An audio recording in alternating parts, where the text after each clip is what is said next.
Welcome to The Missing Piece. What is the network? In March of 1960, the first patient received hemodialysis at the University of Washington Hospital in Seattle, Washington. Prior to Medicare, patients with ESRD were reviewed by a committee of medical professionals and had to be selected to receive dialysis. You can see the picture on the left is a picture of that committee in 1963. With the establishment of the ESRD Medicare program in 1972, the committee was no longer needed to make decisions about who received dialysis. This is a timeline that shows different programs that have been established throughout the years. The Centers for Medicare and Medicaid initiated an ESRD program in 1972, and it expanded into what is now known as the networks in 1978. So these entities have been around for almost 50 years. The networks were established to be a liaison between dialysis facilities and transplant centers and the federal government. In addition, they are designed to improve quality of care, develop collaborative relationships with providers and patients, and help CMS understand the needs of the ESRD population. As you can see in this timeline, there were originally 32 network organizations in 1978 at the beginning of the program. 10 years later, in 1988, CMS decreased that number to 18 network organizations, which is where it stands today in 2024. You can see on this continued timeline that over the years, several different payment systems have been introduced and the Quality Incentive Program was initiated, which is what most of you refer to as QIP. Throughout the addition of these models and programs, the networks have remained steadfast. This is a graphic that shows the relationship between CMS, the ESRD networks, and the dialysis facilities. You can see that CMS is the overarching government body that oversees the networks and the dialysis facilities. CMS determines the quality measures that are provided in a statement of work to the networks. They hold the networks accountable to meeting those measures and deliver data. The ESRD networks, again, act as a liaison between CMS and the facilities. They assist the facilities with making progress to the goals that have been defined by CMS. The networks are often confused as state surveyors. The networks are not state surveyors, and we do not come into your facility to survey. However, we do hold close relationships with the state surveyors if problems arise. Along with CMS, networks must hold facilities accountable to meeting the measures. At the dialysis facility level, you are the boots on the ground staff that are implementing the changes to meet the measures. You are also communicating the needs at your facility with the network. This map shows all 18 network organizations across the United States.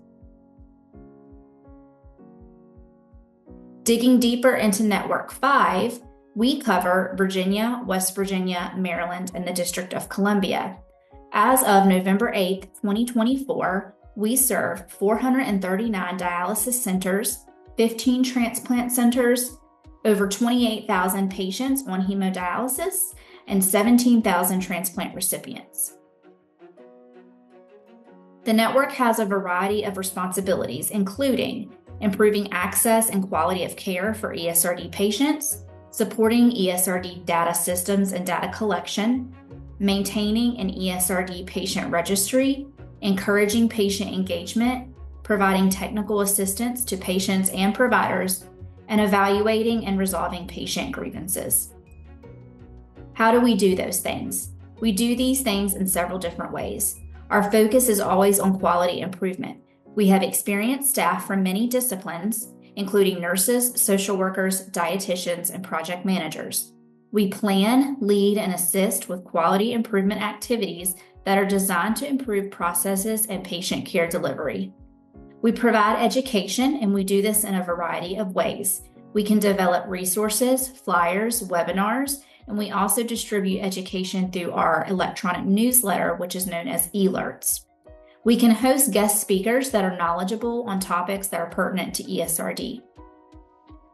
We provide technical assistance via one-to-one coaching calls, which we can do via Zoom, phone, or in person. We have a targeted approach based on individual facility needs, and we can assist with root cause analysis as needed. Data sharing. We distribute monthly data reports to track progress towards CMS measures. We can provide comparative data at the national, network, and facility level, and provide incidence, prevalence, and demographic statistics. In addition to quality improvement initiatives, we are also very involved with patient and family engagement and patient experience of care. We can assist facilities with involving patients and families throughout the care continuum. We can promote and support patient liaisons within the facility, support patient and family advisory council participation, which is known as the PFAC, and involve facilities in quality improvement activities that emphasize patient-centered care. We also evaluate and resolve grievances using a patient-centered approach, aid facilities experiencing problematic patient behaviors, review involuntary discharges, follow CMS guidelines and document all steps towards resolution and adherence to timeframes, perform quality of care reviews using an interdisciplinary approach, and we can refer cases to our medical review board or state survey agency when necessary. Facility responsibilities include pursuing network goals, and this is done by participating in quality improvement activities and projects, engaging in technical assistance with us, monitoring progress via the facility dashboard. Inform your patients of network resources that are available, grievance resolution resources, any education materials, patient and family advisory council participation, again, which is known as the PFAC, and peer-to-peer mentoring. These are just a few examples of resources that we can provide. It is always important to notify the network of any major event at your facility. This includes emergency closures, whether they are temporary or permanent, and any leadership or staffing changes. Respond to inquiries and requests as they come in. We will often send emails, surveys, or Zoom meetings to keep you up to date with what's happening at the network or within CMS, but also we request information from you that we may need, and it's important to keep us informed and updated. We also send out quarterly personnel updates. Timely data submission in EQRS and NHSN is critical so that we can make sure we are providing the right data to CMS, and then in turn CMS is collecting that data, analyzing it, and returning it to us in a correct fashion. In EQRS, there are a few things that are very crucial to this process. The first being patient admissions must be entered within 5 business days. Your 2728 forms should be submitted within 45 days of patient admission. The 2746 forms, which are the death notification forms, should be submitted within 14 days of patient death. If a patient passes away, you do not need to wait to find out the cause of death to submit the form. You can submit the form with cause unknown as long as it is within that 14-day time period. The 2744 is submitted annually to the network. Timely data submission in NHSN.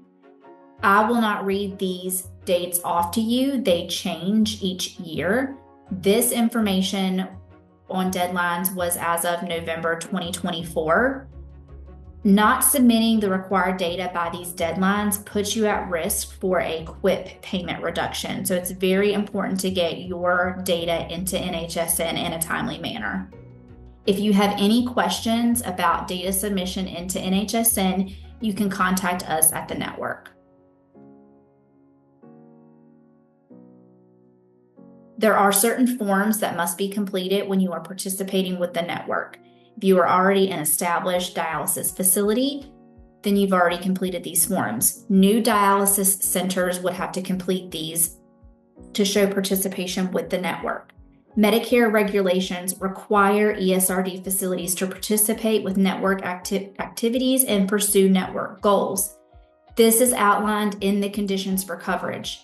The CFC is defined by CMS as the minimum health and safety rules that all Medicare and Medicaid participating dialysis facilities must meet. Network goals are based on the ESRD statement of work. This is a task order that outlines the responsibilities of the network organizations managing and supporting quality improvement activities for dialysis providers. It is written around specific aims that have been deemed a priority for ESRD patients. Additional information about these agreements can be found on our website. Lastly, stay connected with us. Visit us on the web at the link provided here. Sign up for our electronic newsletter, which is under the About section. Report any facility closures, again, if they're temporary or permanent, and that information is available on our website under the Contact Us section. Our address changed a couple years ago, so please make sure any grievance poster in your facility is updated with our new mailing address. Please contact us if you have any questions or need help. Thank you for taking the time to view this video.